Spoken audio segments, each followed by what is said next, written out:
ইসলাহ মানে হচ্ছে সংশোধন। ইসলাহ শব্দের অর্থ কি বলেন? ইসলাহ শব্দের অর্থ কি? আরবি শব্দ। ইসলাহি মাহফিল মানে সংশোধনের মাহফিল। বলে হুজুর ওই যে ওয়াজ মাহফিল গুলো হয় সেটা কি সংশোধনের জন্য? না, আমি বলি সংশোধনের জন্য নয় এমন নয়, তবে সবাই সংশোধনের জন্য আসে না। কেউ আসে বক্তা কত ইঞ্চি লম্বা সেটা দেখতে, কথা ঠিক না বেঠিক?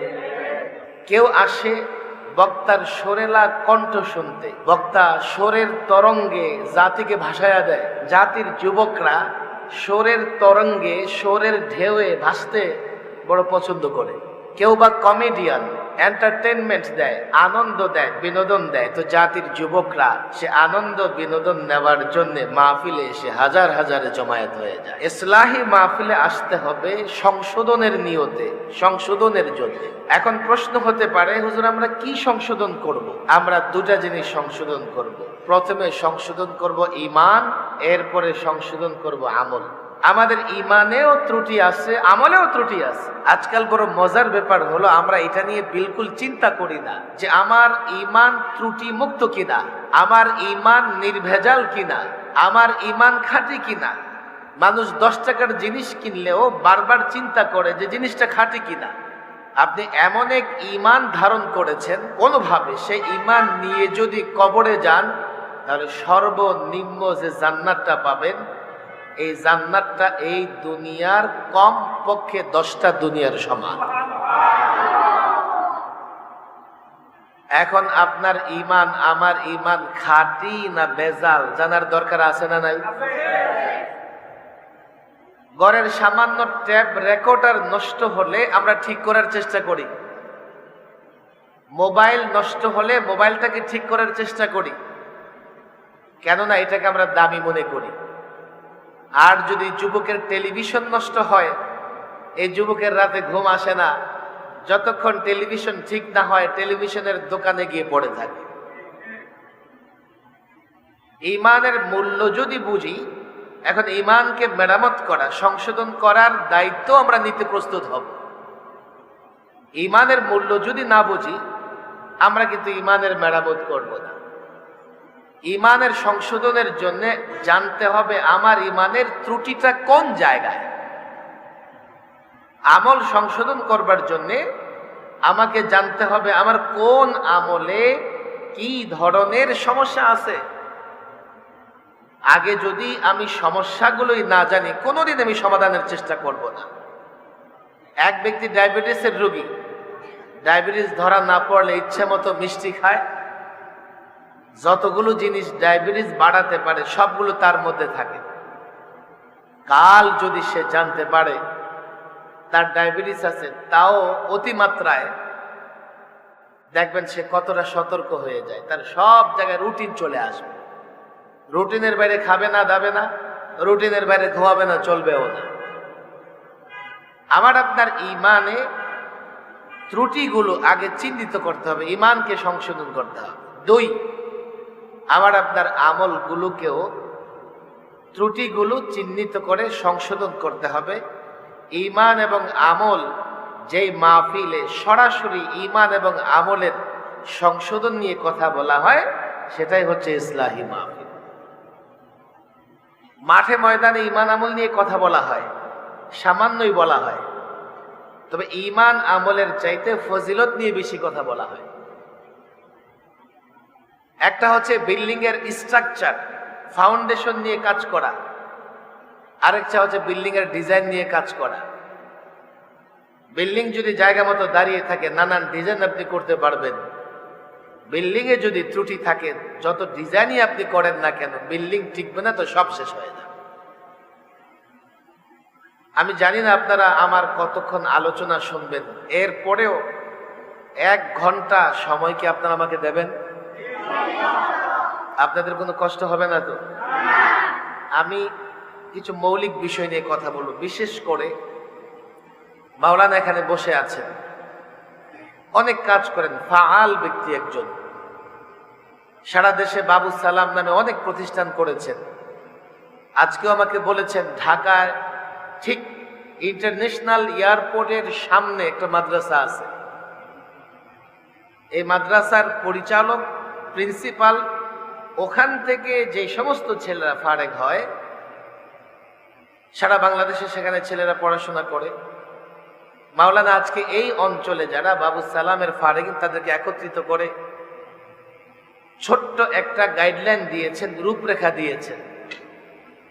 আমি সময়ের অভাবে পুরোটা পড়তে পারি নাই, যদ্দূর পড়েছি আমার কাছে বড় ভালো লেগেছে, বড়ই ভালো লেগেছে। কিছু বিষয় নিয়ে আমিও কাজ করতেছি।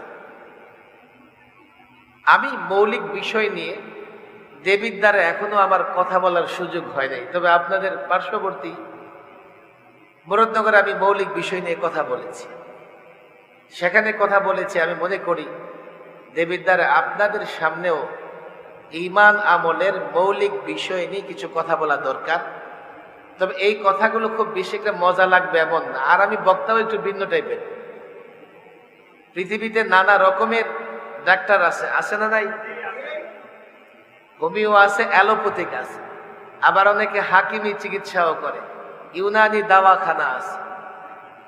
নানা ডাক্তার নানাভাবে ট্রিটমেন্ট করে। আমি একটু ডাক্তার ভিন্ন, আমার ট্রিটমেন্টের ধরন একটু ভিন্ন, কথাবার্তার ধরন একটু ভিন্ন, যার জন্য আমাকে চড়া মূল্যও দিতে হয়। কদিন পরপরই মেহমান হয়ে যাওয়া লাগে। গত পরশুদিন আমাকে একজন বলল যে আপনি মেহমানখানা থেকে বের হয়েছেন, বর্ষ পূর্তি হয়েছে। লম্বা সময় আমি 21, 22, 23-এর একটা বড় অংশ মেহমানখানায় ছিলাম। এই জন্য আমি সব জায়গায় বলে নেই যে কথায় খুব বেশি একটা মজা রসগোস থাকবে না। তবে আকাবের আসলাফদের জোতা উঠানোর বরকতে ওই কথাগুলি বলার চেষ্টা করি যেগুলো মানুষের প্রয়োজন, চাই সে মানুষ সেটা পছন্দ করুক আর না করুক। যেগুলো যুবকদের প্রয়োজন, যে কথা শাসকদের প্রয়োজন, সরকারের প্রয়োজন, বিরোধী দলেরও প্রয়োজন, সেই কথাগুলি বলার চেষ্টা করি। আমাদের ঈমান এবং আমলে যথেষ্ট রকমের ফাঁকফোকর আছে। ফলে হচ্ছে কি জানেন, আমরা ইসলামে দাখিল হওয়ার পরেও, দীক্ষিত হওয়ার পরেও পরিপূর্ণভাবে ইসলামের যে ফায়দা, যে উপকার, সেটা আমরা ভোগ করতে পারতেছি না। অনেক কথা, আমার কথাবার্তায় হয়তো বিক্ষিপ্ত অনেক কথাও চলে আসবে। আমি যেহেতু রাত 10:15 বেজে গেছে, মাত্র আমি আলোচনা শুরু করেছি, তাড়াতাড়ি আমি আলোচনা শেষ করব। এই জন্য আজকে আমি ডানে বায়ে কোনো বিস্তারিত আলোচনায় যাব না। একটা প্রশ্ন আমি সাধারণত এই আলোচনার আগে আমি রাখি, ইসলাম শব্দের অর্থ কি? বলেন, ইসলাম শব্দের অর্থ কি? ওলামায়ে কেরাম বলতে হবে না, মাশাআল্লাহ আপনারা জানবেন। সাধারণ যুবকরা, মুসল্লি ভাইয়েরা যারা, আপনারা বলেন ইসলাম শব্দের অর্থ কি? মূলত ইসলাম শব্দের অর্থ হলো আত্মসমর্পণ করা। আসলামতু লিরাব্বিল আলামিন, আমি রব্বুল আলামিনের প্রতি আত্মসমর্পণ করলাম। আত্মসমর্পণ করার অর্থ কি এটাও আমরা জানি। কারো কাছে আত্মসমর্পণ করা, নত হওয়া, এর মানে হচ্ছে তার কথা মেনে নেওয়া। আল্লাহর কাছে আত্মসমর্পণ করা, এর মানে হচ্ছে আল্লাহর কথাগুলো মেনে নেওয়া। কথা ঠিক না বেঠিক?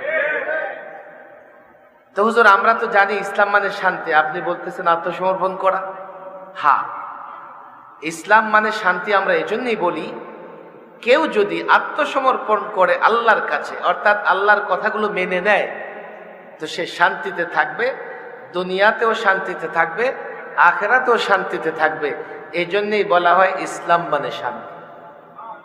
কিন্তু এখানে একটা প্রশ্ন, যেটা আমি যে প্রশ্নটা করি সব জায়গায়, ইসলাম মানে শান্তি, আমি মুসলিম, আমি আত্মসমর্পণ করেছি আল্লাহর কাছে, আমি কি শান্তিতে আছি? আপনি সমাজে ছোট্ট একটা জরিপ মনে মনে চালান, আমরা কি আসলে শান্তিতে আছি? আমাদের পরিবারগুলোতে শান্তি আছে? আমাদের সমাজে শান্তি আছে? রাষ্ট্রে শান্তি আছে? আমরা মুসলিম হিসেবে গোটা পৃথিবীতে শান্তিতে না অশান্তিতে?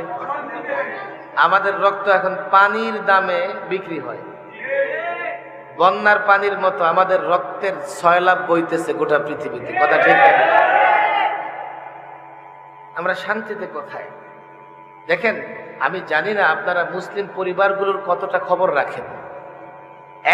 একটা মুসলিম পরিবারে এমন একটা সন্তান হয়ে গেছে, পুরা পরিবারের নাক কান কেটে পথে নামিয়ে দিয়েছে। হয়তো মাদকাসক্ত, না হলে অবৈধ প্রেম ভালোবাসায় আক্রান্ত হয়ে অবৈধ সম্পর্কে জড়ায়া পুরা পরিবার ধ্বংস করে দিয়েছে। প্রত্যেকটা বাড়িতে আছে না নাই? শান্তিতে কোথায়? আমি এই প্রশ্নটা এই জন্যই রাখতেছি, হুজুর ইসলাম যদি শান্তির ধর্ম হয় আমরা শান্তিতে নাই কেন? এমন একটা প্রশ্ন, যৌক্তিক না অযৌক্তিক? ইসলাম যদি শান্তির ধর্ম হয় আমরা শান্তিতে নাই কেন? আমি এর জবাব দেই, আসলে আমরা কতটা ইসলামে আছি যে ইসলামের শান্তি ভোগ করতে পারবো? যদি আমরা চিন্তা করে দেখি, দেখবো আমি আসলে মুসলিমই কিনা আল্লাহ ভালো জানে। আমার ইমানের ত্রুটি, আমার আমলের ত্রুটি। যেহেতু ইসলাহি মাহফিল ইমান এবং আমলকে সংশোধন করতে হবে, আমাকে আগে জানতে হবে যে আমার এবং আপনার ইমান আমলে কি ত্রুটি আছে। জানার দরকার আছে না নাই? আপনারা যারা পিছনে বসছেন, বাচ্চাদের কষ্ট হচ্ছে না তো? আমি লম্বা আলোচনা করব না, মাশাআল্লাহ ফ্যান কিন্তু চলতেছে। তবে বিদ্যুৎ যাবার আগে একটু গরম লাগতেছে না? ঘটনা কি? বাইরের বাতাসটা ঢুকতেছে। আল্লাহ চাইলে আমাদের ঠান্ডা রাখতে পারেন কি পারেন না? ইনশাআল্লাহ এই অবস্থা আল্লাহ ঠান্ডা রাখবেন। আল্লাহ যাতে এই পরিবেশটা ঠান্ডা করে দেন। যেহেতু আমি অনেক দূর থেকে আসছি, আপনারাও কষ্ট করে বসে আছেন, কিছুক্ষণ তো আলোচনা করাই লাগবে। ইসলাম শান্তির ধর্ম হওয়ার পরেও আমরা শান্তিতে এই জন্যই নাই যে আমাদের মধ্যে ইসলাম নাই। বলবেন হুজুর কে বলেছে নামাজ পড়ি, এটা করি, সেটা করি? হ্যাঁ, কিছুটা ইসলাম তো আছে, সেজন্য আমরা পশ্চিমাদের চাইতেও শান্তিতে আছি। হুজুর এটা আবার কি বললেন? পশ্চিমারা কত উন্নত, এই সেই কত কিছু করে, ওদের চাইতে আমরা শান্তিতে কেন? একটা প্রশ্নের জবাব তো দীর্ঘ দেওয়া দরকার। যুবকদের আমি বলি, দেখো এখন গ্লোবালাইজেশন, পৃথিবীটা ছোট্ট একটা গ্রামের মতো। কদিন পর পর একটা জরিপ বের হয় যে পৃথিবীর সবচাইতে সুখী রাষ্ট্র, নিরাপদ রাষ্ট্র কোন রাষ্ট্র, এমন মাঝে মধ্যে দেখবেন র্যাঙ্কিং তৈরি হয়। 1, 2, 3 এগুলো ইউরোপের রাষ্ট্র, কোথায় ডেনমার্ক, তারপরে কোথায় সুইডেন, ফিনল্যান্ড, এই রাষ্ট্রগুলো আছে। আপনি অবাক হবেন, সেই রাষ্ট্রের অট্টালিকা তো বড় বড়, সেই রাষ্ট্রে আধুনিক সব ধরনের সুবিধা আছে, কিন্তু সেই রাষ্ট্রের মানুষগুলো আমাদের চাইতে কষ্টে আছে। আলহামদুলিল্লাহ বলি। বলবেন হুজুর আপনি বললেই হলো, এটা আমার কথা না, এই কথাগুলো আমার না। তাদের পত্র পত্রিকা, তাদের বুদ্ধিজীবীদের কলাম, তাদের যত ধরনের সামাজিক সংগঠন আছে, তাদের বক্তৃতা দেখলে আপনি দেখবেন। একটা মজার তথ্য আপনাদেরকে দেই, ইউরোপ আমেরিকাতে কেউ যদি আত্মহত্যা করতে চায় তো তাকে আত্মহত্যার কাজে সহযোগিতা করবার জন্য লিগ্যাল এইড, আইনি সহায়তা দেওয়ার জন্য শত শত সংস্থা আছে। বাংলাদেশে আছে কোনো সংস্থা? আপনি আত্মহত্যা করতে চাইলে 10 জন আপনার গলা টিপে ধরবে, আগে আপনাকে গলা টিপে মেরে ফেলবে। বাংলাদেশে আত্মহত্যা করতে চায় না কেউ। কেন? আমাদের কাছে আসবাব কম হলেও, আধুনিকতার ছোঁয়া কম লাগলেও, আমাদের সামাজিক পারিবারিক কিছু নিয়ম নীতির কারণে এখনো আমরা পশ্চিমাদের তুলনায় অনেক ভালো আছি, আলহামদুলিল্লাহ। কিন্তু ইসলামের মৌলিক বিষয়, অনেক বিষয় ছেড়ে দেবার কারণে আমরা ইসলামের মাধ্যমে যে শান্তি, ইসলামের মাধ্যমে যে স্থিরতা আমাদের মধ্যে আসার দরকার ছিল, সেটা আসে নাই। কেননা আমরা ইসলামটাকে ঠিক মতো মানি না। পশ্চিমাদের তুলনায় একটু ভালো আছি, যেহেতু এখনো একটু একটু ইসলাম মানি। এই জন্য আমি মনে করি যাকে ইসলামটা আমাদের সামনে রাখতে হবে।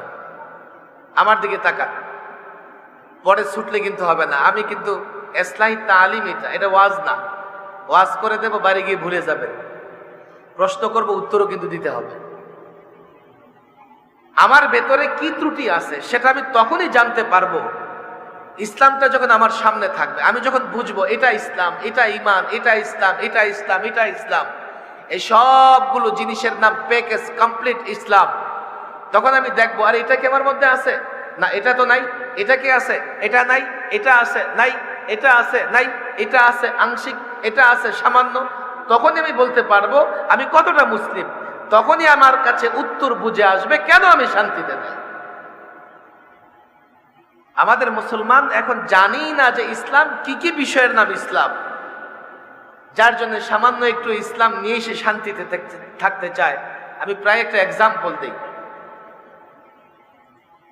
রাস্তায় অ্যাক্সিডেন্ট করে লোক, রোগী ভর্তি হয়েছে হাসপাতালে, ডাক্তার কি করেছে, খুব ভালো করে ট্রিটমেন্ট করেছে।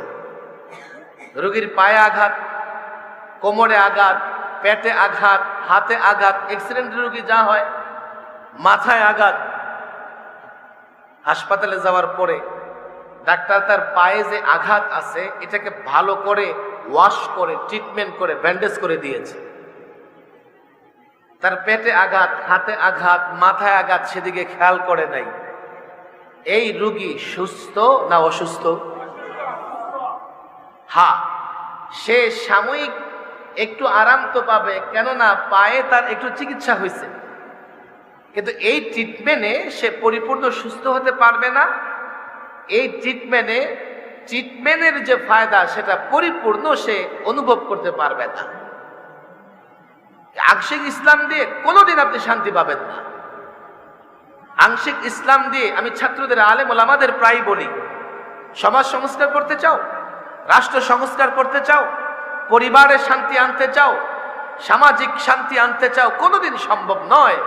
ইসলাম যেখানে যে ফর্মুলা দিয়েছে সেই ফর্মুলা যদি গ্রহণ না করতে পারো, আংশিক ইসলাম দিয়ে কোনোদিন, আংশিক ট্রিটমেন্ট দিয়ে রোগী সুস্থ হয় না, আংশিক ইসলাম দিয়ে শান্তি আসবে না। টোটাল ইসলামটা আমাদের সামনে থাকার দরকার আছে না নাই? তাহলে প্রথম আমি বুঝবো যে ইসলামের কোনটা আমি বুঝি না, কোনটা জানি না, কোনটা মানি না। এরপরে আমার প্রশ্নের জবাব বুঝে আসবে, আরে আমি তো ওই রোগী যে আংশিক ট্রিটমেন্ট নিচ্ছি, আমি তো কোনোদিন সুস্থ হতে পারবো না। এই জন্য আমাদের সামনে ইসলামটা থাকার দরকার আছে না নাই? কষ্ট করে হাত উঠান দেখি তো। ছোট ছাত্ররা হাত নামাই রাখো। ছোট ছাত্রদের হাত উঠাইতে হবে না, তোমরা হাত নামাও। বড়রা, আমি যুবকদের হাত দেখতে চাই। এই মুরব্বীরও হাত দরকার নেই, মুরব্বীরা হাত উঠাবে না, কষ্ট হবে। আর গ্রামের মুরব্বী আমাদের শহরের যুবকের চাইতে শক্তিশালী। যে মুরব্বী নিজের শক্তিশালী মনে করবে সে হাত উঠাবে। লম্বা, এ হাতের কয়টা আঙ্গুল বলেন, কয়টা আঙ্গুল? ইসলামের সমস্ত বিষয়গুলোকে ফোকাহায়ে কেরাম কয় ভাগে ভাগ করেছেন? আরো জোরে বলেন, কয় ভাগে? কষ্ট হচ্ছে আপনাদের? কয় ভাগে বলেন? এক, আকায়েদ। আকায়েদ বুঝিত, আকিদা বুঝিত। আকায়েদ বুঝি কি বুঝি না? সবার আগে কি বলেন? সবার আগে কি? দুই, ইবাদত। ইবাদত বুঝিত, বুঝি কি বুঝি না? তিন, লেনদেন, আরবিতে বলে মুআমালাত। চার, উকুবাত, বাংলায় বলে বিচার ব্যবস্থা, বাংলায় বলে কি? পাঁচ, আদাব। আদাব মানে চরিত্র, আদাব মানে কি? একটু রেস্ট নেন, আমারই হাত ব্যথা হয়ে যায়, আপনাদের হাত ব্যথা হবে না। আগে বুঝছেন কিন্তু ইসলাহি মাহফিল, এখান থেকে চিকিৎসা নিয়ে যাওয়ার দরকার আছে না নাই? অনেক চিকিৎসা হয় ইসলাহি মাহফিলে। আমি মৌলিক কিছু কথা বলতে চাই। ধরে নেন যে আজকে আপনাদের সময়টাই নষ্ট হইতেছে, এরপরও কথাগুলো শুনবার চেষ্টা করেন, বাহারটা উঠান, অদল বদল করি। এক নাম্বার কি বলছি? আকায়েদ। এক নাম্বার কি? বাংলা আমরা আকিদা বলি কি বলি না? মাশাআল্লাহ। দুই কি বলছি? ইবাদত। দুই কি বলছি? তিন কি বলছি? লেনদেন। চার কি বলছি? বিচার ব্যবস্থা। চার কি? চার কি? পাঁচ কি? আদাব। আদাব মানে কি? চরিত্র। বলেন বলেন, আরো জোরে বলেন। এ হাত নামান, এটা উঠান। মৌলিক আকায়েদের বিষয় পাঁচটা। কয়টা? আমানতু বিল্লাহি ওয়া মালাইকাতিহি ওয়া কুতুবিহি ওয়া রুসুলিহি ওয়াল ইয়াউমিল আখির ওয়াল কদরি খাইরিহি ওয়া শাররিহি মিনাল্লাহি তাআলা ওয়াল বা'থি বা'দাল মাউত। আছে না নাই? যদিও এখানে 7টা আছে, কোরআনে কারীমের এক আয়াতে একসঙ্গে আল্লাহ কয়টা উল্লেখ করেছেন? এই 5টা মৌলিক। আমিনু বিল্লাহি ওয়া মালাইকাতিহি ওয়া কুতুবিহি ওয়া রুসুলিহি ওয়াল ইয়াউমিল আখির। কয়টা? আমিনু। আল্লাহ বলে এই ঈমান আন। আল্লাহ কি বলেন? আমিনু, ঈমান আনো। আমিনু, আমিনু কি করো? বিল্লাহি ওয়া মালাইকাতিহি ওয়া কুতুবিহি ওয়া রুসুলিহি ওয়াল ইয়াউমিল আখির। বিল্লাহ, 1 নাম্বার আল্লাহর উপরে কি করতে হবে? দরকার আছে না নাই? আমিনু বিল্লাহ ওয়া মালাইকাতিহি ওয়া কুতুবিহি ওয়া রুসুলিহি ওয়াল ইয়াউমিল আখির। সবগুলোর উপরে ঈমান আনলেই ঈমান, একটাকে অবিশ্বাস করলে ঈমান আনা হবে না। সবচেয়ে মজার ব্যাপার কি জানেন? ঈমান যেমনি ভাবে আনা যায়, ঈমান ভঙ্গও করা যায়। ওযু যেমনি ভাবে করা যায়, ওযু ভঙ্গও হয়। হয় কি হয় না? একজন ব্যক্তি আছেন, মহান ব্যক্তি, উনি বলেন যে আমার ঈমান এমন, এটা কোনোদিন যাবে না। একজনে উযু করছে, সে যদি বলে যে আমি এমন উযু করছি, আমার উযু কোনোদিন ভঙ্গ হবে না, তার মাথা কি ঠিক আছে না বেঠিক? খাবার দাবারের দরকার আছে না নাই? বাথরুমের দরকার আছে না নাই? তাহলে বুঝতে হবে মাথা বেঠিক, না হলে নাওয়াকিজে উযু, উযু ভঙ্গের কারণ সে জানে না, যা আমার মক্তবের বাচ্চারা জানে। কথা ঠিক না বেঠিক? কেউ যদি উযু ভঙ্গের কারণ না জানে, সেই বলতে পারবে যে আমার উযু কোনোদিন যাবে না। সে যদি উযু ভঙ্গের কারণ জানে, সে একথা বলতে পারবে না। তদ্রূপ যে জানে যে ঈমান ভঙ্গেরও কিছু কারণ আছে, যে জানে ঈমান এই কাজ করলে থাকে না, সেই বুঝবে যে ঈমান ভঙ্গ হয়। আর যে কারণগুলো না জানে, সে বলবে আমার এমন ঈমান বাটা মার্কা, কোনোদিন যাবে না। দেখেন, ঈমানের 2টা বিষয়। এক হলো কিছু বিষয়ের উপরে ঈমান আনা, যেমন ঈমান, আবার কিছু বিষয়কে অস্বীকার করা ঈমান। কুফর, শিরক, এগুলিকে অস্বীকার করতে হবে। মূর্তি পূজা, এগুলিকে অস্বীকার করতে হবে। আল্লাহ ছাড়া অন্য কাউকে সেজদা করে অস্বীকার করতে হবে। যদি এগুলো না করি, এই বিষয়গুলোর উপরে ঈমান আনলেও আমরা ঈমানদার হতে পারবো। আপনাদের কষ্ট হচ্ছে নাকি? বাংলাদেশে ঈমান নষ্ট করে আছে এমন দল বা গ্রুপ আছে না নাই? আপনাদের যদি জিজ্ঞেস করি যে এমন একটা দলের নাম বলেন, দাবি করে মুসলমান, কিন্তু ঈমান ভঙ্গের কারণে সে আর মুসলমান নাই, যতই সে দাবি করুক। 1 নম্বরে আপনারা কার নাম বলবেন? কাদিয়ানি। বলেন কার নাম? কাদিয়ানির ঈমান আছে না নাই? কাদিয়ানি কাফের। কাদিয়ানি কি? 1000 কোটি বার যদি দাবি করে সে মুসলমান, তারপরেও কি? এরপরে দেখেন, সমস্ত ওলামায়ে কেরাম, গোটা পৃথিবীর দল মত মাযহাব নির্বিশেষে বাংলাদেশে কিয়াম করে, মিলাদ পড়ে, পক্ষে বিপক্ষে যত আলেম আছে, আহলে হাদিস, আহলে কোরআন, আলিয়া, কওমি, সমস্ত ওলামাদের এক জায়গায় ঐক্য মতের ভিত্তিতে ফতোয়া, কাদিয়ানি কাফের। কথা ঠিক না বেঠিক? কারো কাছে যদি কাদিয়ানি কাফের মনে না হয়, সেও কাফের। বুঝতে হবে, জেনে বুঝে কেউ যদি কাদিয়ানিকে কাফের মনে না করে, সেও কাফের। কেননা সমস্ত ওলামাদের ফতোয়ার ভিত্তিতে কাদিয়ানি কাফের। খেয়াল করবেন। 1, 2 নম্বর কি বলেন? 2 নম্বর বলেন, বলেন। জানা নাই? একদল আছে না মাজারি সেজদা করে, মাজার পূজারি আছে না নাই? মাজারে সেজদা করে এমন লোক আছে না নাই? দেওয়ানবাগি আছে না নাই? মাইজবান্ডারি আছে না নাই? আটরশি আছে না নাই? ন্যাংটা পীরের মুরিদ আছে না নাই? আউল বাউল কুত্তাশা ঘোড়াশা পীরের মুরিদ আছে না নাই? কাজগুলো হলো এগুলো কবরে গিয়ে কি করতে থাকে? সেজদা করতে থাকে। হিজবুত তাওহীদ আছে না নাই? এখন এই দেশে এই সব ভণ্ড দলের লোকদেরকে আপনি মিলাই দেখেন, আপনার আমার চেয়ে কম হবে না বেশি হবে? আপনি এখানে কতজন লোক জমা হয়েছেন?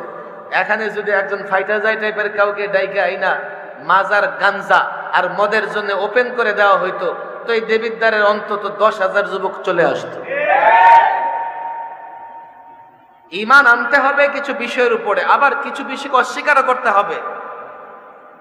যে সমস্ত বাতিল ফিরকা আমার আপনার ঈমান নিয়ে ছিনিমিনি খেলে, যারা নানা ভাবে আমার আপনার ঈমানকে নষ্ট করতে চায়, ধ্বংস করতে চায়, তাদেরকে যদি না চিনি না জানি, তাদের ব্যাপারে যদি সতর্ক না হই, যে কোনো সময় আমি মৌলবী সাবো, আমার ঈমান হেফাজত করতে পারবো?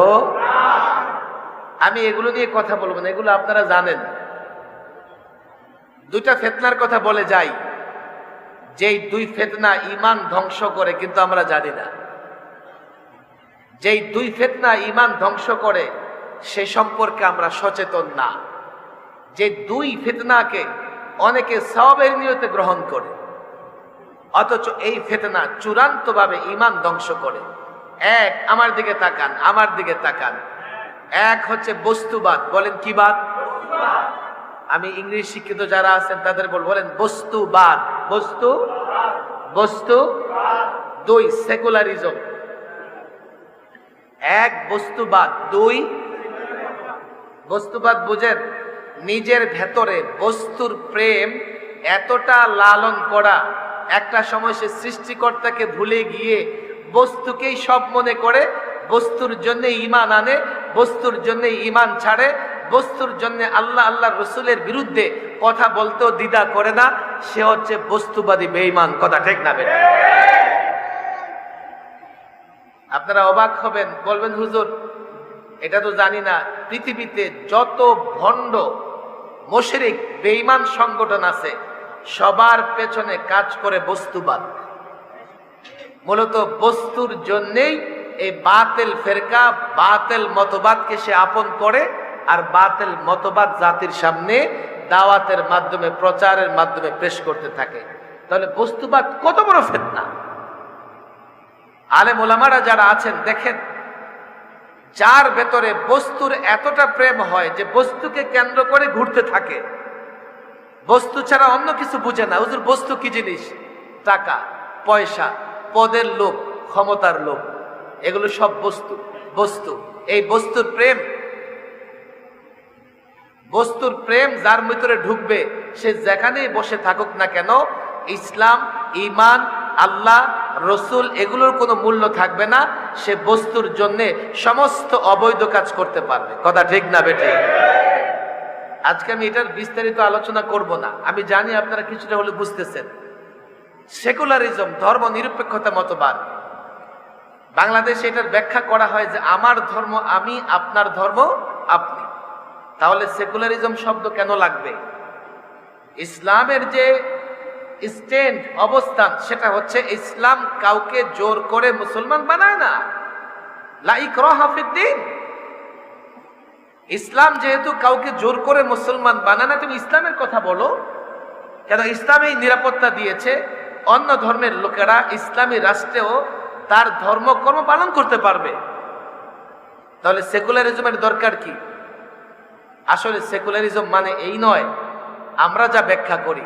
সেকুলারিজমের ব্যাখ্যা করতে হলে যারা সেকুলারিজমের উৎপত্তি ঘটিয়েছে, যেই সমস্ত দেশে ওপেন সেকুলারিজমের চর্চা হয়, তাদেরকে জিজ্ঞেস করতে হবে। আর তাদের কথা হচ্ছে, তাদের বক্তব্য হচ্ছে সেকুলার মানে হচ্ছে রাষ্ট্র বা সামগ্রিকভাবে কোনো ধর্ম থাকবে না। এখন আপনি বলেন ইসলাম তো এমন একটা ধর্ম, ঘরে বাইরে রাষ্ট্রে ব্যবসায়িক প্রতিষ্ঠানে সর্বত্র ইসলাম আপনাকে মানতে হবে। আপনি 24 ঘন্টা দোকানে থাকবেন, ইসলাম নাই। রাষ্ট্র চালাবেন, ইসলাম নাই। মাতব্বরি করবেন, ইসলাম নাই। অর্থ ব্যবস্থা চালাবেন, ইসলাম নাই। বিচার ব্যবস্থা চালাবেন, ইসলাম নাই। আইন করবেন, ইসলাম নাই। শুধু মসজিদে ঢুকার সময় ইসলামটা নিয়ে ঢুকবেন, এটাকে কখনোই মুসলিম বলা যায় না। হাতে ধরে পায়ে ধরে বলি, আমার কথায় হয়তো কষ্ট হতে পারে, নিজে থেকে ব্যাখ্যা দাঁড় করাবেন না, বরং যে উদ্দেশ্যে পশ্চিমারা এই মতবাদকে আমাদের উপর চাপিয়ে দিচ্ছে সেটা বোঝার চেষ্টা করেন। তারা মূলত ইসলামের গোড়া কেটে ইসলামকে ঘরে কামরায়, বদ্ধ কামরায় বন্দি করে আমি মুসলমানের বিজয়, আমি মুসলমানের অগ্রযাত্রাকে থামিয়ে দিতে চায়, যাতে করে তারা মুসলমানদের উপরে আগের মতো আবার নেতৃত্ব দিতে পারে, মুসলমানদের ঘাড়ে পাড়া দিয়ে পৃথিবী শাসন করতে পারে। তারা জানে মুসলিমরা যতদিন পূর্ণাঙ্গ ইসলাম মেনে চলেছিল, তাদের এই হিম্মত ছিল না কোনো মুসলমানদের বিরুদ্ধে লড়াই করবে। আজকে মুসলমান ইসলাম ছেড়ে দিয়েছে, তো তারা মুসলমানদের ঘাড়ে পাড়া দিয়ে মুসলমানদের উপরে টর্চার, নির্যাতন, জুলুম করতেছে। পশ্চিমাদের ষড়যন্ত্র এটা। আমার দেশের যুবকরা কেন বোঝে না আমি জানি না। যেটা ভয়ঙ্কর ফিতনার কথা বলে যাই, ইসলাম কমপ্লিট কোড অফ লাইফ, ইসলাম পূর্ণাঙ্গ জীবন ব্যবস্থা। ইসলাম ছাড়া মুসলমানের কোনো একটা দিকেও শান্তি আসতে পারে না। তাহলে আমাদের ইমানের ত্রুটি আছে না নাই? এদেশে বহু মানুষ আছে কিনা কাদিয়ানীদের পক্ষে কথা বলে? এদেশে বহু মানুষ আছে কিনা মাজারে গিয়ে সেজদা করে? মাজারের লোকদের পক্ষে কথা বলে আছে না নাই? এদেশে হিজবুত তাওহীদের লোক আছে না নাই? বন্ড আট্রসি দেওয়ানবাগি আছে না নাই? আমাদের ইমানে ঝামেলা আছে না নাই? বলবে হুজুর আমাদের ইমানের ঝামেলা কোত্থেকে আসলো? এটা তো ওদের ইমানের ঝামেলা। হ্যাঁ, ওরা কিন্তু আমাদের মধ্যে ঢুকে ঢুকে আমাদের ইমানেও নানা রকমের আবর্জনা, নানা রকমের ভাইরাস দেওয়ার চেষ্টা করতেছে। এই জন্য অনেক যুবক তাদের ধোকায় পড়ে ইমান নষ্ট করতেছে। তারপরেও প্রশ্ন করতে পারেন, হুজুর ওদের ঝামেলা, আমাদের ঝামেলা কম, আমরা শান্তিতে নাই কেন? আর একটু চিন্তা করে দেখেন, মহল্লায় যখন বৃষ্টি হয়, শুধু নামাজি লোকদের ঘরে বৃষ্টি হয় না বেনামাজির ঘরেও বৃষ্টি হয়? তুফান যদি আসে, শুধু খালি কলা গাছ পড়ে না বট গাছও পড়ে? এ মুসলমান, যতই তুমি আমলদার হও, এটা তোমার মাথায় রাখতে হবে, এই সমাজকে সংশোধন করাও তোমার দায়িত্ব। যদি সমাজ সংশোধন না করো, তোমার উপর রহমত আসলে এই রহমতের ভাগ সে পাবে। আবার সমাজে গজব আসলে তুমি ইমানদার ও গজব থেকে বাঁচতে পারবে না। এই দুনিয়াতে এতটা যাচাই বাছাই হয় না যে ঘরের চাল গুনে গুনে বৃষ্টি দিবে নামাজি। হ্যাঁ, নামাজির বিশেষ ফায়দা আছে, বিশেষভাবে আল্লাহ পাকের নিয়ামত সে ভোগ করবে, আল্লাহর দয়া সে পাবে। কিন্তু এই দুনিয়াতে প্রায় সবগুলো ব্যাপক হয়ে থাকে।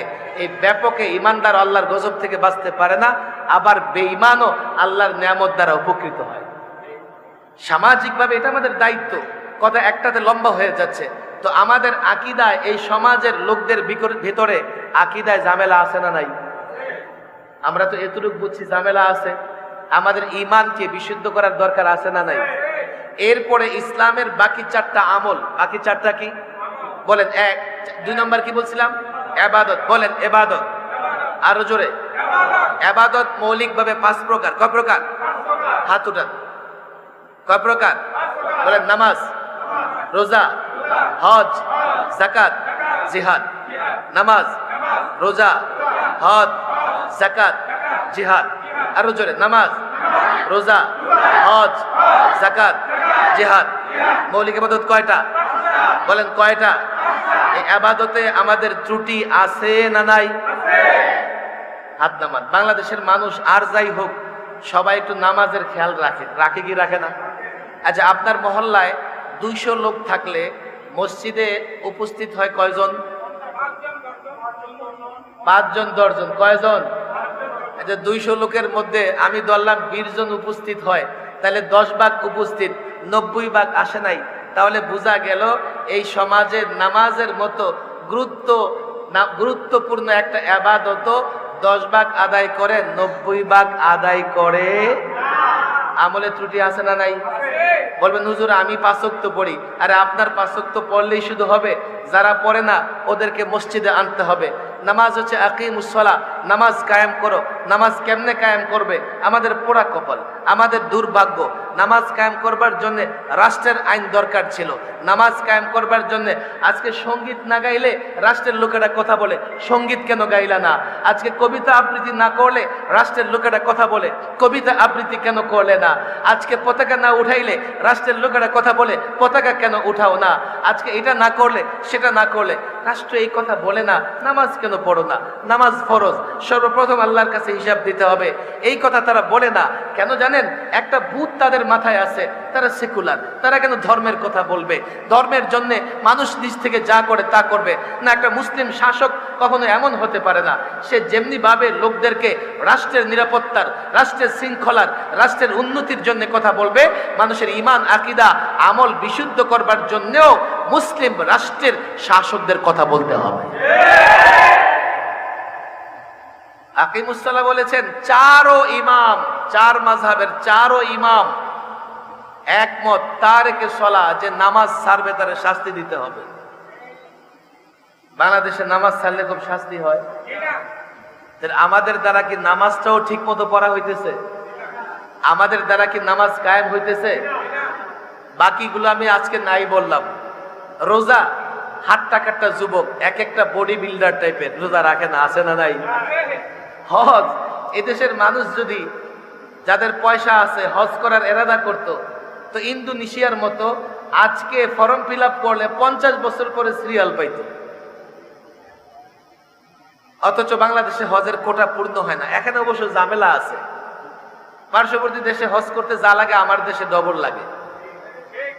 নর্মালি 60,000 টাকা হলে সৌদি আরব যাওয়া যায়, আসা যায়, আর হজের ফ্লাইটে যাওয়া লাগে 2 লাখ। আছে না নাই ঝামেলা?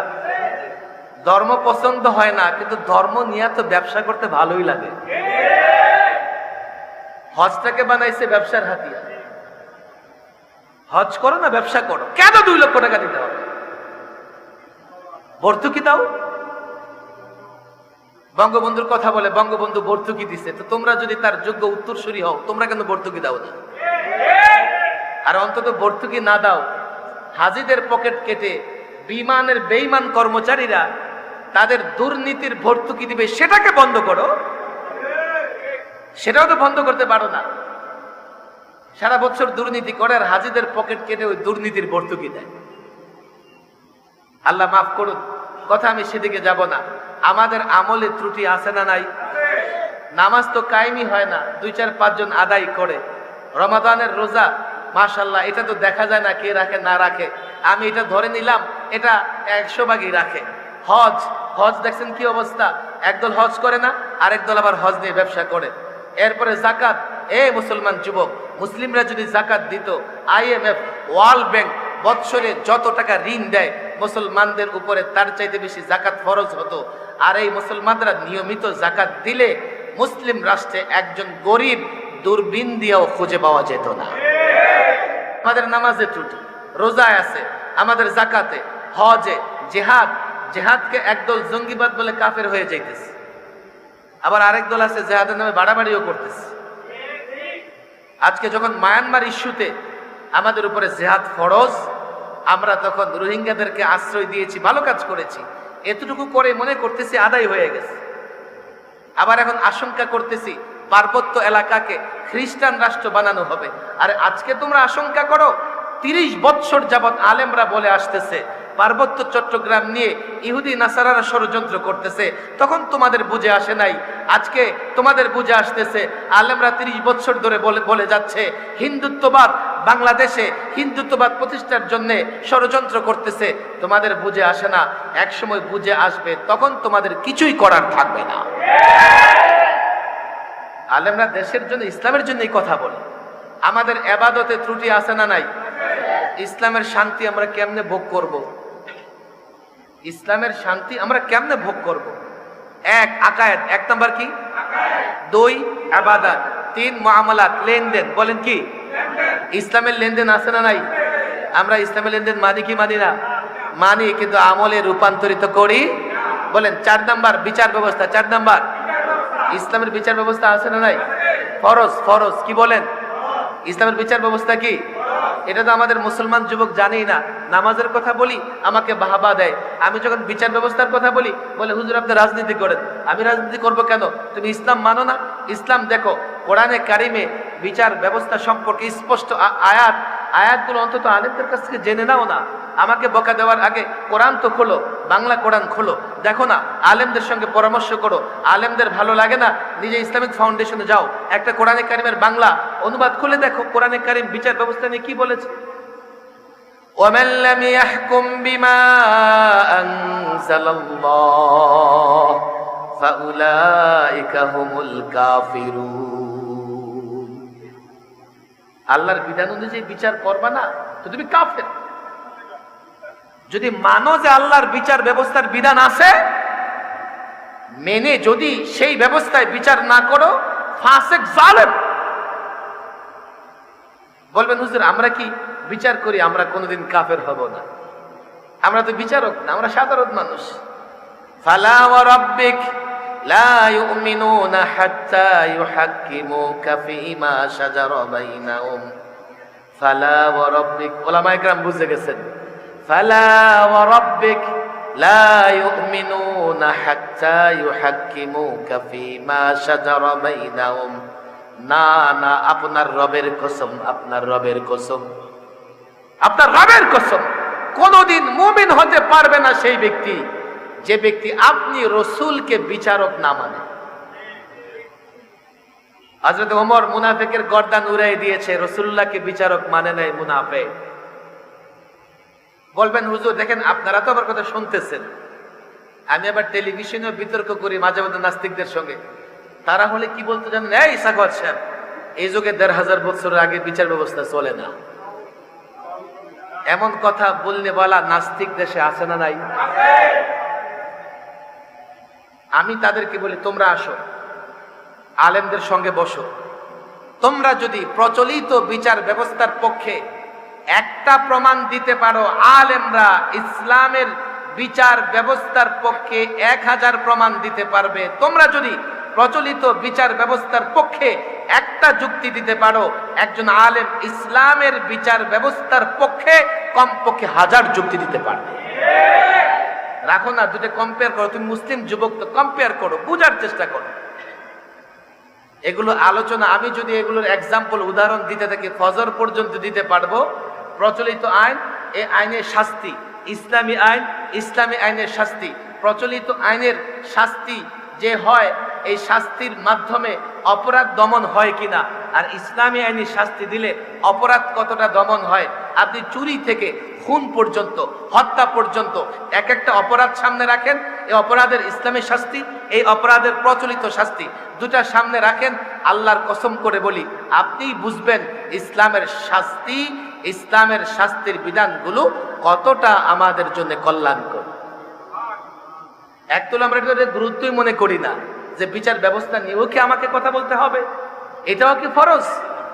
অর্থ ব্যবস্থা তো বাদই দিতে হয় আজকাল, অর্থ ব্যবস্থা চলে গেছে সুদখোরদের হাতে। কথা ঠিক না বেঠিক? অথচ কোরআনে কারিমে সুদের বিরুদ্ধে আল্লাহ তাবারক ওয়া তাআলা এতটা ভয়াবহ সতর্কবাণী, আল্লাহ মাফ করুন, ওয়াযারু মা বাকিয়া মিনার রিবা فَإِن لَّمْ تَفْعَلُوا فَأَذَنُوا بِحَرْبٍ مِّنَ اللَّهِ وَرَسُولِهِ। এই আয়াত পড়লে আমার নিজের কলিজা কাঁপতে থাকে। সুদ ছাড়ো, যদি না ছাড়ো আল্লাহ আল্লাহর রাসূলের পক্ষ থেকে যুদ্ধের ঘোষণা শুনে নাও। অন্য কোন অপরাধ এমন নাই যে অপরাধ করলে আল্লাহর যুদ্ধের ঘোষণা দিয়ে দিছে। ৩ নাম্বার বলছিলাম মনে আছে, লেনদেন। কি বলছিলাম? আমি যদি সুদ ভিত্তিক লেনদেন করি, সেটা কি আল্লাহর লেনদেন হলো না শয়তানের লেনদেন? তা আমি ইসলামের শান্তি কেমনে ভোগ করব? আবার একটু হাত উঠান। সর্বশেষ এক বলছিলাম আকায়েদ, এক কি দেশের মানুষের আকায়েদে ঝামেলা আছে না নাই? বলেন আছে না নাই? 2 কি বলছিলাম? ইবাদত। আমাদের ইবাদত ঠিক মতো করি কি করি না? অনেক ইবাদতই আমাদের অগোচরে আছে না নাই? 3 লেনদেন। আমাদের লেনদেন কি শরীয়ত সম্মত? সুদ হারাম। আমাদের সমাজ, রাষ্ট্র, কল কারখানা, ফ্যাক্টরি সুদী লেনদেন আছে না নাই? বিচার ব্যবস্থা কি আমাদের দেশে কোরআনেরটা আছে না পশ্চিমাটা আছে? 4 5, এবার হলো 5 চরিত্র। 5 কি? আরো জোরে বলেন। আমাদের চরিত্র একেবারে ফুলের মতো পবিত্র। চরিত্র 2 প্রকার, সৎ চরিত্র, অসৎ চরিত্র। বলেন, সৎ চরিত্র। চরিত্র কয় প্রকার? সৎ চরিত্র। এখন হুজুর অমুকের চরিত্র ফুলের মতো পবিত্র বললেই ফুলের মতো পবিত্র হয় না। চরিত্র পবিত্র হওয়ার জন্য মৌলিকভাবে 10টা জিনিস লাগে। আমি 10টা জিনিস বলবো না, আমি সাধারণ একেবারে আপনাদের বলতেছি। চরিত্র, সৎ চরিত্রের কিছু বৈশিষ্ট্য আছে, গুণাবলী আছে, এগুলো যার মধ্যে থাকে সে সৎ চরিত্রবান। আবার অসৎ চরিত্রের কিছু বৈশিষ্ট্য আছে, অসৎ চরিত্রের গুণাবলী যার মধ্যে থাকে সে অসৎ চরিত্রের অধিকারী হয়ে যায়। সৎ চরিত্রের গুণাবলী কি? তাকওয়া, তাকওয়া আল্লাহর ভয়, তাওয়াক্কুল আল্লাহর উপর ভরসা, সবর, ইখলাস, সিদক, এগুলো সৎ চরিত্রের বৈশিষ্ট্য। এবং প্রত্যেকটার ইলম অর্জন করা, প্রত্যেকটার উপর আমল করা ফরজ ফরজ ফরজ। অসৎ চরিত্রের বৈশিষ্ট্য আছে না নাই? অসৎ চরিত্রের বৈশিষ্ট্য তাকাব্বুর, সে অহংকারী হবে, এটা অসৎ চরিত্রের বৈশিষ্ট্য। তার ভেতরে হাসাদ থাকবে, হিংসা, পরশ্রীকাতরতা থাকবে, এটা হলো অসৎ চরিত্রের বৈশিষ্ট্য। তার ভেতরে বক্স থাকবে, কিনা থাকবে, তার ভেতরে উজুব থাকবে, অসৎ চরিত্রের বৈশিষ্ট্য। সবচেয়ে মজার ব্যাপার কি জানেন? আমরা নামাজের গুরুত্ব দেই, আমরা রোজার গুরুত্ব দেই, কিন্তু চরিত্রের গুরুত্ব দেই না। আমি ওই চরিত্রের কথা বলতেছি না যে মানুষের মধ্যে কথা বলার ক্ষেত্রে আমরা যেই চরিত্র দেখাই, আমি ওই চরিত্রের কথা বলতেছি যেই চরিত্র ফরজ। এবার দেখেন চরিত্রের যে বিষয়গুলো ফরজ, তাওয়াক্কুল, সবর, তাকওয়া, এগুলো আমাদের ভিতরে নাই, উল্টাটা আছে। আমাদের ভিতরে হারামগুলো আছে, তাকাব্বুর আছে, হাসাদ আছে, রিয়া আছে, আছে না নাই? তাহলে আমাদের আদবে ইসলাম আছে না গেছে? তাহলে শান্তি থাকবে না যাবে? বলেন, শান্তি থাকবে না যাবে? তাহলে আমাদের আদব চরিত্র বিশুদ্ধ করা, সংশোধন করার দরকার আছে না নাই? এটার নাম ইসলাম। এটার নাম কি? আমার ভেতর থেকে তাকাব্বুর দূর করার দরকার আছে না নাই? হাসাদ দূর করার দরকার আছে না নাই? রিয়া দূর করার দরকার আছে কি নাই? আমার অন্তরকে, আমার কলবকে সৎ চরিত্র দিয়া মোজাইয়ান করা, সুশোভিত করার দরকার আছে না নাই? সৎ চরিত্র কি? সৎ চরিত্র কি বলেন? তাকওয়া কি? কার ভয়? তাওয়াক্কুল কার উপর ভরসা? বলেন, কার উপরে ভরসা? এরপরে কি বলছি? ইখলাস, বলেন কি? ইখলাস, সবর, সিদক, সত্যবাদিতা, এগুলোর দরকার আছে কি নাই? এই 5টা বিষয়ে আমি যখন জানলাম, আকায়েদ ইসলাম, ইবাদত ইসলাম, মুআমালাত ইসলাম, উকুবাত ইসলাম, আমি যখন জানলাম আদাব ইসলাম, এখন এই প্রত্যেকটা কাজ সংশোধন করে আমি আমল করলেই আমি পরিপূর্ণ মুসলিম। কথা ঠিক না বেটি? আপনাদের কষ্ট হইতেছে? এই কথাগুলো জানবেন এবং জেনে বুঝে ইসলামী মাহফিলে যাবেন। একটা ইবাদত আমাদের জন্য বিশুদ্ধ এবং সংশোধন করতে হবে, কঠিন কাজ না। এখানে যেমন মাসিক ইসলামী প্রোগ্রাম হয়, আমি মাওলানাকে বলবো যে এইভাবে যেন আমাদের আকায়েদ থেকে শুরু করে আমাদের চরিত্র পর্যন্ত প্রত্যেকটা বিষয় সংশোধন হয়ে যায়। এইভাবে যেন এখানে নিয়মিত আলোচনা হয় এবং আমরাও এখানে নিয়মিত আসবো তো ইনশাআল্লাহ। এটা হচ্ছে কমপ্লিট কোড অফ লাইফ। যেদিন আপনি কমপ্লিট কোড অফ লাইফ ইসলাম নিজের জীবনে বাস্তবায়ন করতে পারবেন, ইসলামের কিছু কমন কথা আছে। ইসলাম বিজয়ের ধর্ম, ইসলাম সুন্দরের ধর্ম, ইসলাম সৌন্দর্যের ধর্ম, ইসলাম ন্যায়ের ধর্ম, ইসলাম ইনসাফের ধর্ম। আল্লাহর কসম করে বলি, ইসলাম দুনিয়া এবং আখিরাতের শান্তির ধর্ম। ইসলাম তো আমাদের ভিতরে থাকতে হবে। আমি অনুরোধ করবো আলেম ওলামা যারা আছেন, দেখেন আমি এই বিষয়গুলোকে উমুরে দিন বলি, আলেমদের বলি। উমুরে দিন মানে দিনের বিষয়। এই দিনের বিষয়গুলো আমাদের সামনে থাকলে আমরা ধীরে ধীরে এই বিষয়গুলো নিজের আমলে রূপান্তরিত করতে পারবো। তখনই আমরা একজন মুসলিম অ্যাটম বোমার চাইতেও শক্তিশালী হবে। আমাদের আস্তে আস্তে একটা গল্প বলবো নাকি না শেষ করে দেব? ছাত্র গেছে শিক্ষকের কাছে দুধ হাদিয়া নিয়ে। শিক্ষক ছিল অন্ধ, ছাত্রকে বলতেছে কি নিয়ে আসছো? কয় দুধ নিয়ে আসছি। সে তো অন্ধ, সে দুধ দেখছে? কয় দুধ কেমন? ছাত্র বলে হুজুর দুধ আর কেমন, সাদা। এই বেচারা সাদা দেখবে কোথায়? তার কাছে সব কালোই লাগে, অন্ধকার লাগে, কালো। কয় সাদা কেমন? ছাত্র বলে, হুজুর সাদা কেমন? সাদা হচ্ছে বকের মতো। এই বেচারা বক দেখবে কোত্থেকে? শব্দ কাউয়াই দেখে। চোখ বন্ধ করলে কি দেখে? বক কেমন? হুজুর বক চিনলেন না? এমন। এখন হাতে হাত দিয়ে দেখতেছে, কয় বাবা এই দুধ নিয়ে যাও, এই দুধ আমার গলা দিয়ে ডুববো না। আমরা যখন ইসলামের কথা বলি না, তো এই যুবকরা মনে করে, হুজুর এই ইসলাম তো কত কিছু কইছেন আপনি, এই ইসলাম তো আমার গলা দিয়ে ডুববে না। ইসলাম হচ্ছে স্বভাবজাত ধর্ম। আমি জানি না আপনারা স্বভাবজাত শব্দটা বুঝছেন কিনা। বরফে হাত দিলে ঠান্ডা না গরম? বলেন ঠান্ডা না গরম? আগুনে হাত দিলে গরম না ঠান্ডা? ইসলাম শান্তির ধর্ম। ইসলাম শান্তির ধর্ম, স্বভাবজাত ধর্ম। মানে যেটা ইসলাম, এটা তার কাছে ভালো লাগবে। যদি সে সুস্থ মানুষ হয়, জ্বরের রোগী, মিষ্টি দ্রব্য জিনিসও তার মুখে মিষ্টি লাগে না, অসুস্থ। সুস্থ ব্যক্তির সামনে ইসলাম ভালো লাগবে। যদি কারো কাছে ইসলামের কোনো বিষয় ভালো না লাগে, বুঝতে হবে সে অসুস্থ। কথা ঠিক না বেঠিক? ইসলামকে ভয় পাওয়ার কিছুই নাই। ইসলাম মানুষের স্বভাবজাত ধর্ম। জীবন চলার পথে আমি ইসলামকে যদি আপন করে নেই, সহজে মানতেও পারবো, ইসলামের শান্তি আমরা ভোগ করতে পারবো। আল্লাহ তাবারক ওয়া তাআলা এই মৌলিক বিষয়গুলো আমাদের মনে রাখার তৌফিক দান করুন। মনে রাখছেন তো আপনারা? ইসলামের বিষয়গুলোকে কয় ভাগ করছি? আরো জোরে বলেন, কয় ভাগ? কয় ভাগ? কয় ভাগ? বলেন কয় ভাগ? বলেন এক। কি এক? কি এক? কি ভুলে গেছে কিন্তু। এক কি? দুই কি? ইবাদত। দুই কি? তিন কি? তিন লেনদেন। তিন চার বিচার। চার কি? বলেন চার কি? চার কি? পাঁচ কি? আদব চরিত্র। পাঁচ কি? সবগুলোই ফরজ, সবগুলোই ইসলাম, সবগুলোই ফরজ। বলেন এর একটা অস্বীকার করলো ঈমান থাকবে? আল্লাহ তাবারক ওয়া তাআলা বিষয়গুলো মনে রেখে আমল করার তৌফিক দান করুন। সকলে দুরূদ শরীফ পড়েন। দুরূদ শরীফ।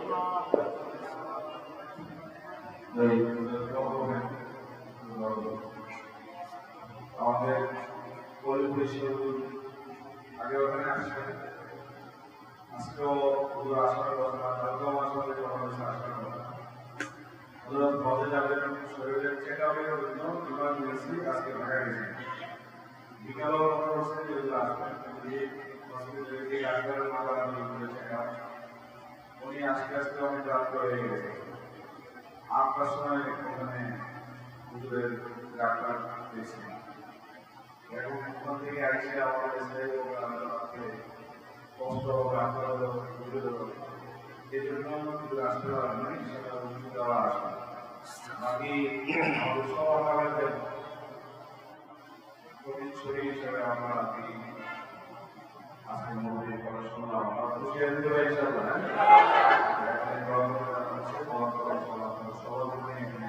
ব্যবস্থা আছে, সকলে আপনারা ভালো করে যাবেন ইনশাআল্লাহ। আমাদের ধারাবাহিক মাসের প্রোগ্রাম, এটা আপনারা মনে রাখবেন, তৃতীয় শনিবার। اللهم أنت السلام ومنك السلام، تباركت يا ذا الجلال والإكرام. ربنا ظلمنا أنفسنا وإن لم تغفر لنا وترحمنا لنكونن من الخاسرين. ربنا لا تزغ قلوبنا بعد إذ هديتنا وهب لنا من لدنك رحمة إنك أنت الوهاب يا أرحم الراحمين يا أكرم الأكرمين يا رب العالمين يا رب السماوات والأرض يا مالك السماوات والأرض وما بينهما يا ذا الجلال والإكرام يا ذا القوة المتين. আল্লাহ তাবারক ওয়া তাআলা বিকেল থেকে মধ্যরাত পর্যন্ত দ্বীনি মজলিসে, ইসলাহি মজলিসে আমরা যারা একত্রিত হয়েছি, বসে আছি প্রচন্ড গরমের মধ্যে, মালিক তোমার কাছে ফরিয়াদ, আমাদের ইসলাহি মজলিসকে তুমি কবুল আর মঞ্জুর করে নাও। আল্লাহ তাবারক ওয়া তাআলা, এই প্রচন্ড গরমের মধ্যে যারা বসে আছে আলোচনা শুনেছে, মালিক আমাদের প্রত্যেককে তুমি তোমার নেককার বান্দাদের অন্তর্ভুক্ত করে দাও। আমাদের জাহির বাতিন ভিতর বাহির সংশোধন করে দাও। আমাদের প্রত্যেককে তোমার খাঁটি বান্দাদের অন্তর্ভুক্ত করে দাও। আল্লাহ তাবারক ওয়া তাআলা মজলিসকে কিয়ামত পর্যন্ত বাকি রাখো। আল্লাহ আমাদেরকে প্রকৃতপক্ষেই ইসলাহ হওয়ার, আমাদের ভিতর এবং বাহিরকে ইসলাহ করার তৌফিক দাও। আল্লাহ তাবারক ওয়া তাআলা আমাদের মধ্যে যারা অসুস্থ সুস্থ করে দাও। মালিক ঘরে ঘরে বাচ্চারা অসুস্থ, মালিক প্রত্যেক বাচ্চাকে তুমি পরিপূর্ণ সিহত, আয় আল্লাহ দ্রুত সিহত, দ্রুত সুস্থতার নিয়ামত দান করো। আমাদের মধ্যে যারা পেরেশানিতে আছে তাদের পেরেশানি দূর করে দাও। যারা বেকার আছে কর্মসংস্থানের ব্যবস্থা করে দাও। মালিক আমাদের প্রত্যেককে তুমি ইজ্জতের সঙ্গে হালাল রিজিক উপার্জন করার ব্যবস্থা করে দাও। আল্লাহ তাবারক ওয়া তাআলা বাংলাদেশের প্রত্যেকটা মাদ্রাসা মসজিদকে তুমি হেফাজত করো। আকাবির আসলাফদের আমানত রক্ষা করার তৌফিক দাও। আল্লাহ দ্বীনের কাজগুলো যেন সঠিকভাবে আল্লাহ সহজে করতে পারি সেই ব্যবস্থা দাও। আল্লাহ সেই ব্যবস্থা করে দাও। মালিক আমাদের সন্তানদেরকে আলেম বানাও, হাফেজ বানাও। আমার সামনে উপস্থিত আল্লাহ মজলিসে উপস্থিত যত ছাত্র আছে এখানে প্রত্যেককে তুমি হাফেজে কোরআন বানায় দাও। হাফেজে কোরআন হওয়ার পর প্রত্যেককে তুমি আলেম বানায় দাও, মুফতি বানায় দাও, মুহাদ্দিস বানায় দাও। প্রত্যেকটা ছাত্রকে তুমি দেশ এবং ইসলামের জন্য কবুল করে নাও। আল্লাহ তাবারক ওয়া তাআলা আমাদের আত্মীয় স্বজন যারা কবর দেশে শহীদ হয়েছে, মালিক প্রত্যেকের জন্য তোমার কাছে ক্ষমা চাই। প্রত্যেককে তুমি ক্ষমা করে দাও, তাদের কবরগুলোকে জান্নাতের বাগান বানায়া দাও। ربنا آتنا في الدنيا حسنة وفي الآخرة حسنة وقنا عذاب النار سبحان ربك رب العزة عما يصفون وسلام على المرسلين والحمد لله رب العالمين। দেবিদ্দার বাবুস সালাম মাদ্রাসা ফুলগাছতলা দেবিদ্দার কুমিল্লার উদ্যোগে আয়োজিত মাসিক ইসলাহি মাহফিলের মোহতারম সভাপতি, অসংখ্য দ্বীনি মাদারিসের প্রতিষ্ঠাতা এবং বাবুস সালাম ফাউন্ডেশনের প্রতিষ্ঠাতা শাইখুল হাদিস আল্লামা আনিসুর রহমান সাহেব দামাত বারাকাতুহুল আলিয়া আমার আগে কথা বলতেছিলেন। উনিও বেশ সুন্দর আলোচনা করেন, লম্বা কথাও বলতে পারেন। আজকে যেহেতু আমি মেহমান, সেজন্যই হয়তো বা আজকের সুযোগটা আমার জন্য। তবে তাপের তীব্রতা আমার কাছে মনে হচ্ছে খুব বেশি।